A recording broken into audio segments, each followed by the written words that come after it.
ব্রজবালা মুখার্জিকে কোর্টে যেতে দেবে না বলে সবাই মিলে ঘিরে ধরেছে।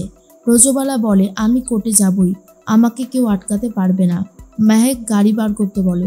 তখনই রাকা বলে, কেন, গাড়িতে করে যাওয়ার কি আছে, হেঁটে যাবেন, আপনাকে পেট্রোল খরচা দেওয়া হবে না।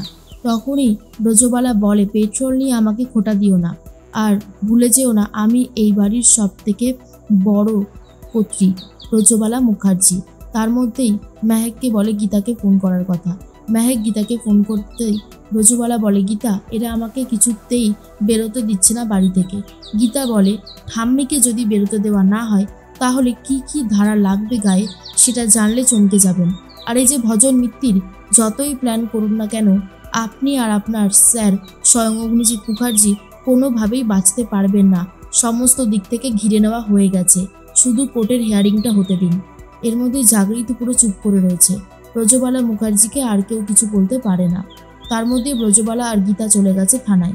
সেখানে গিয়ে গীতা বিধানের সাথে কথা বলে আর বলে, কোর্টে গিয়ে যদি সাক্ষী না দিতে পারছিস তাহলে তোর একদিন কি আমার একদিন।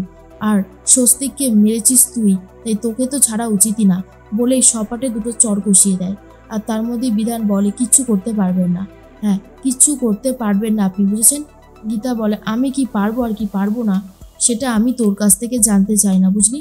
এরপরেই ব্রজবালা মুখার্জি এসে বলে, তুমি আমার নাতিকে মেরেছো তাহলে? হ্যাঁ, লজ্জা করে না এইরকমভাবে একটা মানুষকে মারতে? বলেই বিধানকেও ঠাস ঠাস করে চর মেরে দেয়। আর তখন বিধান রেগে যেতেই বলে, এই বুড়িটা আমার গায়ে হাত তুলছে কেন অফিসার? তখন ঢালিও চর মারে আর বলে, বুড়ি না, উনি হলো উকিল, বুঝতে পেরেছিস? সম্মান দিয়ে কথা বলতে শেখ। তার মধ্যেই অগ্নিজিৎ মুখার্জি জানতে পেরে যায় ব্রজবালা মুখার্জি গেছে থানায়, সেই জন্য আরও বেশি করে রেগে গেছে। আর এরপর গীতাকে ফোন করে বলে, তোমার সাহস তো মন্দ না, তুমি ব্রজবালা মুখার্জিকে থানায় নিয়ে গেছো। গীতা বলে, আমার সাহস কোনোদিনও কম ছিল না, আমার সাহস চিরকালই বেশি, আর অন্যায়ের বিরুদ্ধে তো আরোই বেশি। শুনে রাখুন অগ্নিজিৎ মুখার্জি, যে প্ল্যানিংটা আপনারা করেছিলেন সেই প্ল্যানিংটা সফল হয়নি আর হতেও দেব না।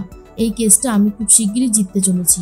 আর প্রলয় এসেও তখন একই কথাই বলে, আর বলে, যেই কেসে মা রয়েছে সেই কেসে মা কখনো হারবে না, আর সেই কেসে হারতেও পারে না গীতা, বুঝতে পেরেছো দাদা?